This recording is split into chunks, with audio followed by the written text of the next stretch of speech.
पहलगाम वाक़े के बाद पाकिस्तान का पानी रोकने और दरियाई झेलम में इजाफी पानी छोड़ने के हवाले से भारतीय प्रोपेगेंडा बेनकाब हो चुका है। भारत की जानिब से सिंध तास मुआहदे पर अमल दरामद ना करने का जो ऐलान है वो सिर्फ अपनी अवाम को बेवकूफ़ बनाने की कोशिश नजर आ रहा है। सिंध तास मुआहदे की एक तरफा मुअत्तली के बाद मगरबी दरियाओं की निगरानी वजारत आबी वसाइल और वापटा कर रहे हैं, लेकिन भारत के पास दरिया का बहाव रोकने या इसमें तब्दीली करने की कोई सलाहियत नहीं है। इसीलिए भारत की जानिब से पाकिस्तान की पानी की ज़रूरियात को ख़तरा लाहक ही नहीं है। भारत के पास इस वक्त मगरबी दरियाओं पर महज 62 मिलियन एकड़ फी पानी ज़ख़ीरा करने की मजमूई गुंजाइश है, जबकि इसके मुकाबले में सिर्फ पाकिस्तान के मंगला के जो रिजर्वॉयर्स हैं उसमें 7.35 मिलियन एकड़ गुंजाइश मौजूद है। लिहाजा पाकिस्तान की पानी की फराहमी के हवाले से कोई ख़ास या मुस्तकिल रुकावट इस वक्त मुतवक्का नहीं है। भारत की जानिब से पानी रोकने की धमकी पर पाकिस्तान ने सख्त पैगाम दे दिया है।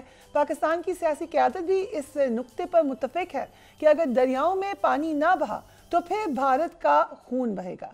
इस हवाले से सेनेटर इरफान सिद्दीकी ने क्या कहा, let's watch that.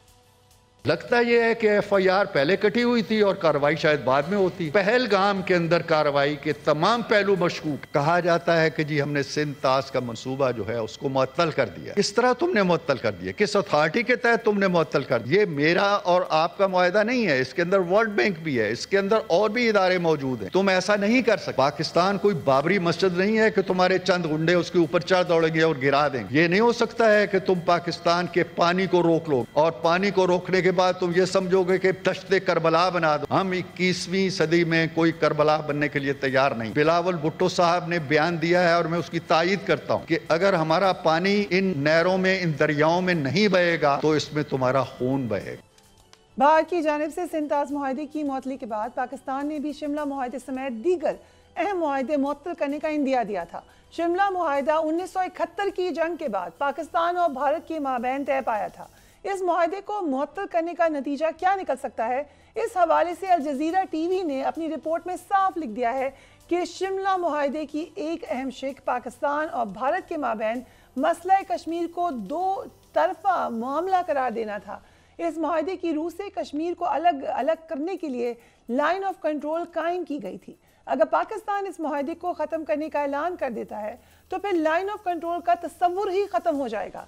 Line of control का तस्वुर ख़त्म होने पर मकबूजा कश्मीर और आज़ाद कश्मीर के माबैन जो सरहद मौजूद है इसकी कोई हैसियत बाकी नहीं रहेगी और दोनों जानिब का इलाका किसी भी फरीक के कब्जे में जा सकेगा।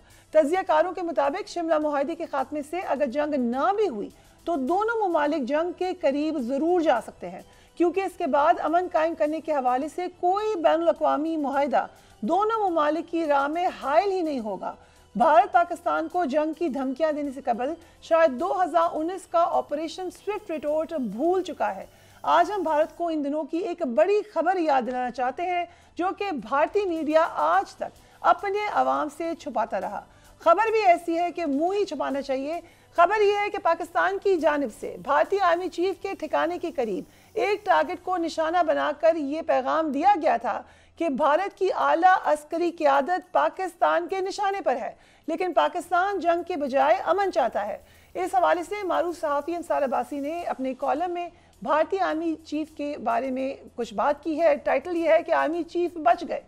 उनका कहना यह है कि भारतीय तरफ से 2019 में बालाकोट में कुछ दरख्त उखाड़े गए और एक कौवा मारा गया। इस कौवे और दरख्त का जवाब पाकिस्तान ने दिया। हमारे दरख्त और एक कौवा मारने के बदले में भारत के 2 जंगी तैयारे मार गिराए गए और एक पायलट को गिरफ्तार किया गया, जिसे एक कप चाय पिलाकर भारत के हवाले कर दिया गया। पाकिस्तान के जवाबी हमले से कंफ्यूज भारतीय फौज ने इस दौरान अपना ही एक हेलीकॉप्टर भी मार गिराया था। ये शर्मिंदगी को भारत और उसकी फौज को दुनिया भर के सामने देखनी पड़ी थी, भुगतनी पड़ी थी, लेकिन पाकिस्तान के जवाबी हमले में पाक फौज की जानिब से जो पैगाम भारतीय फौज के सरबराह को दिया गया था वो उसे शायद कभी नहीं भूल सकते।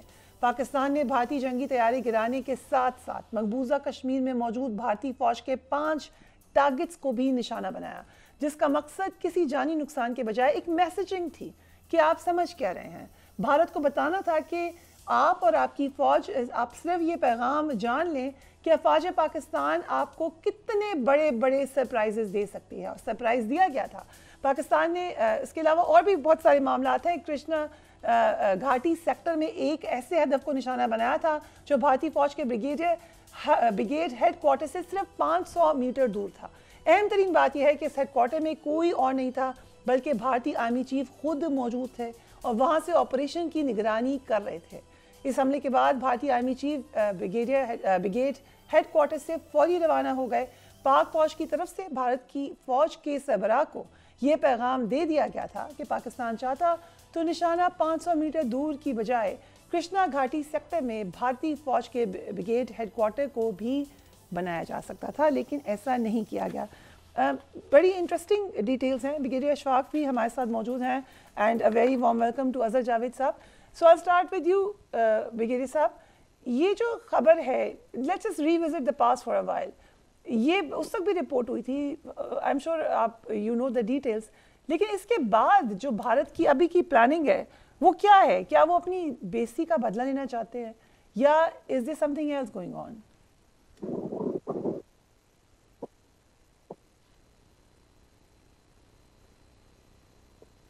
जी ब्रिगेडियर साहब, आपकी आवाज नहीं आ रही। जी okay, will try to fix it quickly. Azhar Siddiq साहब, meanwhile I will come to you. इस वक्त क्या नजर आ रहा है आपको? एग्जैक्टली क्या होने जा रहा है अगले चंद घंटों में, चंद हफ्तों में, एक महीने में? बहुत शुक्रिया। देखिए, एक तो आपको पता है कि one of the beautiful document Indus treaty जो कोई तकरीबन 85 पेजेस पर मुश्तमिल है, उसमें गारंटर वगैरह ये सारी देखो, it's a very comprehensive document जो जवाहरलाल नेहरू और फील्ड मार्शल अयूब खान के दौरान सितंबर में लिखा गया, फिर सिग्नेचर्स वगैरह। अब वो उसमें सबसे जो बड़ी बात है कि कैंसिल तो हो नहीं सकता, ये सस्पेंशन में है। कोई डाटा सबमिशंस हैं, कोई डाटा रिकॉर्ड आगे पीछे करना है, वो फ्लो को देखना है या उन चीजों को सामने रख दे। इसके अलावा सस्पेंशन करो और वो देखिए वो बेनकाब कैसे हुए, क्योंकि इस वक्त डिटेल्स बता दें कि किस तरीके से क्या क्या बात एक्सपोज हो गई, उल्टा फायर हो गया अपनी तरफ। देखिए, 3-4 चीजें तो बड़ी वाज़ेह है। जो पानी रोकने का कह रहे थे, उन्होंने पानी खुद छोड़ दिया। अगर ये पानी रोकने की बात इतनी थी और तो ये अब काम तो ना होता ना। अब दूसरी जो बात है कि इसके गारंटर जो है वर्ल्ड बैंक वगैरह, वो सारी जो और जिस तरह से जब ये एग्जीक्यूट किया गया, बड़ी डेलिब्रेशन हुई, बड़ी डिटेल में आई। अगर आज इसको अब मिसाल के तौर पर आप पानी रोकना चाहें तो डॉक्ट्राइन ऑफ पब्लिक ट्रस्ट के तहत आप पानी पे तो आपका हक नहीं है ना कि आप जबरदस्ती पकड़ के पानी को रोक लें। आप अगर बदलना चाहते हैं, मेन स्ट्रीम से आप तब्दील करना चाहते हैं, वो तो पॉसिबल ही नहीं है।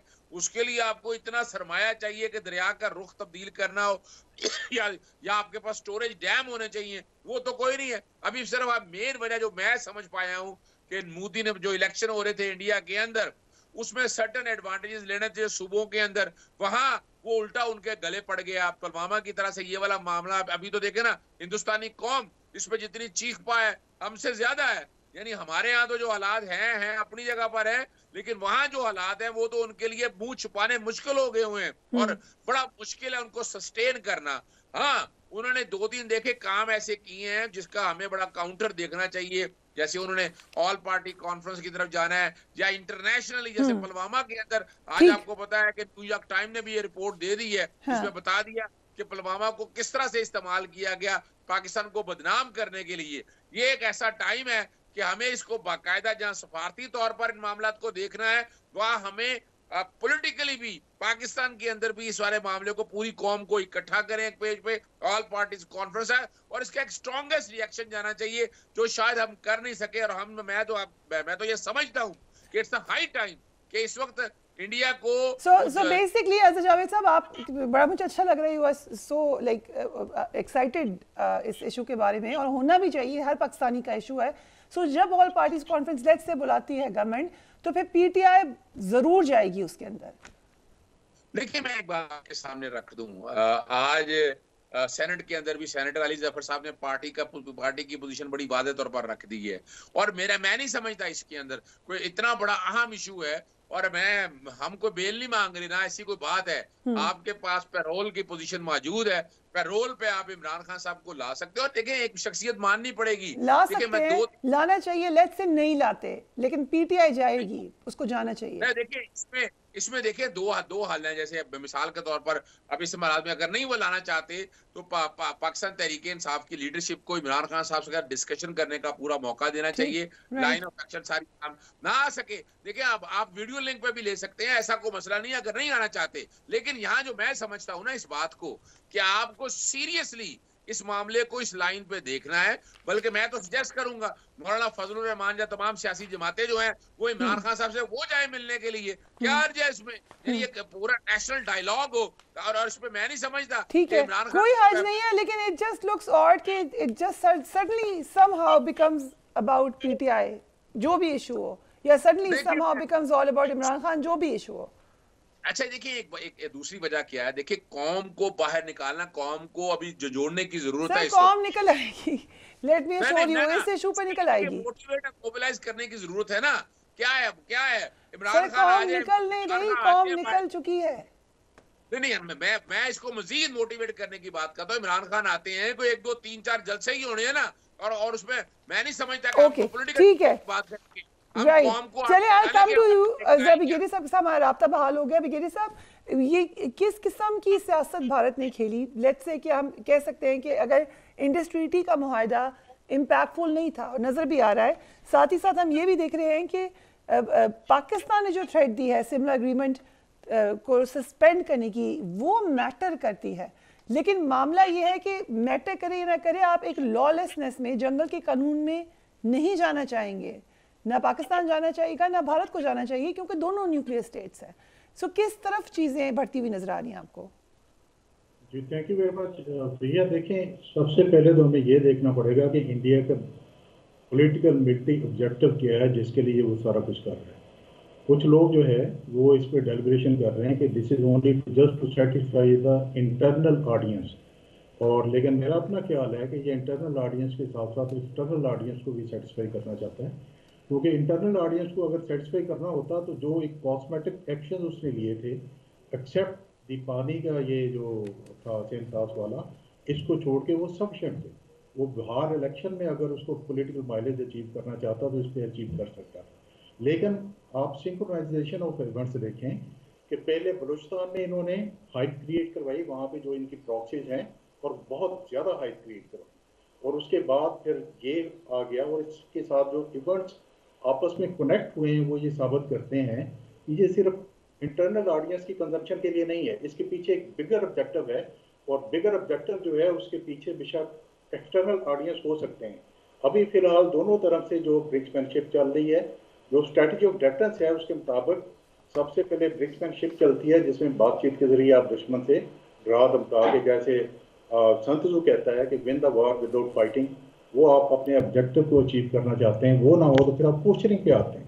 पोस्चरिंग है कि मूवमेंट ऑफ द फोर्सेस, और दोनों तरफ से कुछ मूवमेंट आगे पीछे फोर्सेस चलती है, उससे आप दबाव में ला के अपने ऑब्जेक्टिव को अचीव करना चाहते हैं, वो ना हो तो फिर आप